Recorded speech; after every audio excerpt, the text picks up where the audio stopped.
ধরা যাক আমি একজন বিএনপির খুবই অনুগত লোক, বিএনপিকে ভালোবাসি, ধরা যাক হাইপোথেটিক্যালি। আমি যদি প্রশ্ন করি আমার নেতা বিদেশে কেন, উনি কি জবাব দিবেন? উনি কেন বিদেশে? ওইখানে বৈশা বৈশা উনি দেশের জনগণকে জ্ঞান দিচ্ছেন, আপনারা এটা করেন না, আপনারা সেটা করেন না। আপনার জ্ঞান আমি শুনবো কেন? আপনার জ্ঞান আপনার জ্ঞান না শুনলে আমার নগদ লাভ। প্রত্যেকটা প্রত্যন্ত অঞ্চলে আপনি যান, বিএনপির লোকজন দখল করে বসে আছে। অনেক আমার বিদেশ বসে বলতেছে তোমাকে বহিষ্কার করবো, এটা করলে এটা করবো, এই নির্বাচন সহজ হবে না, কঠিন হবে। এই কথা তো, এই নির্বাচন কিন্তু আগের মতো হবে না, কঠিন হবে বলছি। কি আসে যায় তাতে? এই দেশের মানুষের কি আসে যায়? উনি ওখানে বসে বলতেছেন, ওনার কথা কি আসে যায় বলেন আপনি আমাকে?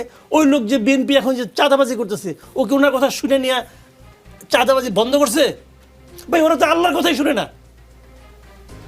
আল্লাহরা বলে নাই যে তুমি চাঁদাবাজি করো না, ওর শুনে তো তার ওর কথা শুনবো? ওনার এখন উচিত দেশে এসে পুরা দেশে ঘোরা। উনি ইংল্যান্ডের আরাম ছেড়ে দেশে আসতে চায় না। ভাই কি হবে আমি বুঝতে পারি না। এরাই তো আমাদের আগামী দিনের কান্ডারি হবে।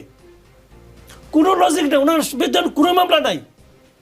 আগে বলা হতো যে ওনার বিরুদ্ধে মামলা আছে, ওনাকে জেলে ঢুকাই নিয়ে শেখ হাসিনা মাইরা ফেলাবে। এখন উনি কি বলবে? ব্যাখ্যা দেখ। আমি ওনার কাছ থেকে একটা ব্যাখ্যা জানতে চাই। উনি ব্যাখ্যা করবেন যে এই কারণে আমার জন্য দেশ নিরাপদ না।